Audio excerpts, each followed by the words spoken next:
Olá, turma, tudo bom? Henrique aqui. E hoje o nosso tema é agrupamento de dados, clusterização. Então vamos entender o que são agrupamentos de dados. E por que estudar agrupamentos de dados? Imagine que a gente tenha um banco de dados muito grande, uma base de dados gigantesca, e a empresa precisa, por exemplo, identificar grupos dentro dessa base para melhor identificar, por exemplo, os clientes que gostam de tecnologia, clientes que gostam de jogos, clientes que gostam de esporte. Então você conseguiria atender melhor os clientes, direcionar uma publicidade muito utilizada na área de publicidade, na área de atendimento ao cliente, na área de pesquisa de mercado. Então, na área científica, né, com dados. Então, isso é muito importante a gente fazer esses agrupamentos, essa clusterização, tá? Então vamos entender um pouquinho quais são os tipos, como é que funciona esses agrupamentos. Eles são tarefas não supervisionadas, então a gente não faz isso passo a passo na mão ali, a gente roda algoritmos que vão executar esses agrupamentos. O objetivo é criar grupos a partir de atributos das instâncias, entendam instâncias como registros, né? Então, cada instância, cada registro, cada elemento, cada ponto dentro desse grupo de informações possui atributos. Igual os nossos atributos. São os nossos atributos do nosso banco de dados, né? Dos nossas tabelas dentro do nosso banco de dados. E esses atributos, eles possuem características que a gente, através de um atributo, a gente vai agrupar atingindo um determinado objetivo.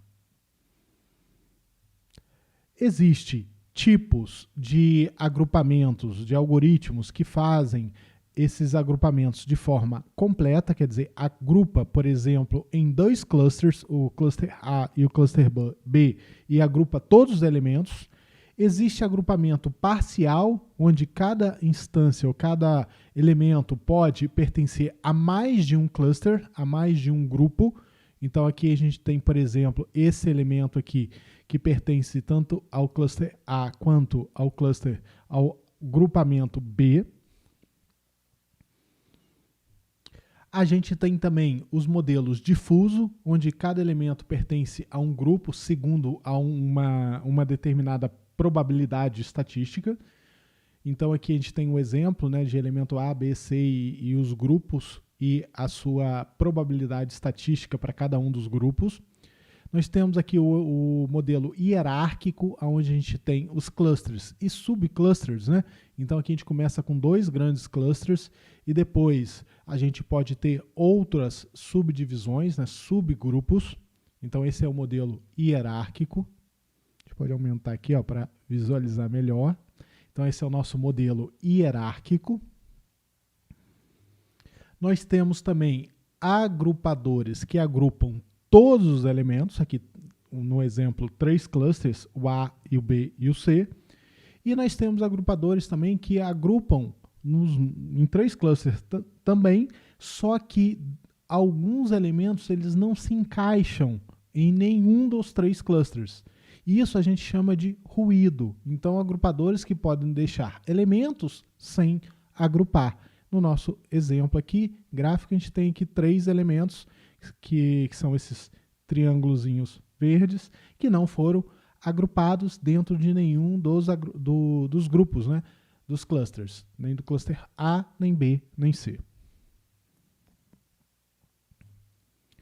Aí agora a gente vai entrar em 2 grandes famosos algoritmos, que é o K-means e o K-medoid. Eles possuem algumas características, eles são simples, a sua utilização é bem simples, baseado em um prototipo. Ele encontra um número de grupos definido, ele monta, né, ele executa a partir de um grupo definido de clusters, onde o usuário define. Então, esse número de grupamentos, por exemplo, aqui eu tenho 3 clusters, eles são definidos pelo usuário. Eu poderia, por exemplo, pegar neste universo aqui, falar, eu não quero essa divisão em 3 grupos, eu quero a divisão em 2 grupos ou em 2 clusters. Então, esse número de clusters é definido pelo usuário, que vai executar. Agrupa todos os objetos, todos os elementos não geram ruído, ele não gera ruído. Os dois são baseados em centroides e medoides, a gente vai entender a diferença de cada um deles, e é uma etapa fundamental definir esses centroides e medoides. A distância, e ele utiliza também a distância euclidiana entre cada um dos pontos. A gente vai entender graficamente quando a gente rodar esse algoritmo. A principal diferença do K-means e do K-medoid é o seguinte: o K-means quase nunca usa um ponto real. Então ele pega os elementos, mas não define um ponto real do conjunto. Ele pega a média, tá? Já o K-medoid, a divisão, o agrupamento é em cima de um ponto real. Então o grupo tem um ponto central e esse ponto central é um ponto realmente de um dos elementos do grupo. Vocês vão entender isso daí, tá? A gente vai ver graficamente, fica mais fácil a gente ver graficamente. Basicamente é isso. O K-means quase nunca tem um ponto real e o K-medoid é um ponto real dos dados, né, de dados. Aqui eu deixei, porque para a gente fazer essa prática, eu vou fazer junto com vocês, a gente vai precisar de instalar 2 recursos que são free, que basta a gente instalar, ele é open source, ele é totalmente free, a gente instalar o R e o RStudio. O R seria o núcleo para rodar a linguagem que a gente utiliza para fazer esse análise e rodar o K-means, e o RStudio é o ambiente gráfico, é a nossa IDE. Eu deixei os 2 sites aqui atualizados, tá? A gente tem aqui os 2 endereços. Esse é o núcleo. A gente instala primeiro o R. E aqui a gente tem instalação tanto para Linux quanto para Mac. Deixa eu dar o zoom aqui. Ó. A gente tem aqui para Linux, Mac e Windows. Está marcado aqui Mac. Eu estou em uma máquina macOS. E depois, no segundo elemento aqui, no segundo site, a gente tem o RStudio Desktop, que também, no meu caso aqui, já está identificando que eu estou usando o macOS, mas a gente poderia utilizar vocês vão utilizar o Windows ou Linux, dependendo do sistema operacional que vocês estiverem utilizando, tá? Aqui ele pede, por exemplo, não precisa instalar esse 1 aqui, tá bom, gente? Porque esse 1 é justamente o R, que requer o R 3.3.0.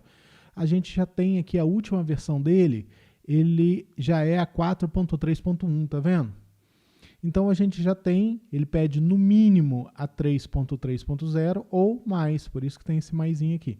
Então a gente já tem os 2, eu prefiro instalar o R e depois fazer a instalação do RStudio, tá? É uma instalação simples, só executar o arquivo de instalação. Bem, na aula em sequência, nós vamos fazer passo a passo o exemplo lá do Saga. Vou ensinar vocês passo a passo a como executar um grupamento usando o algoritmo de K-means, tá bom? Então, até a próxima aula aí.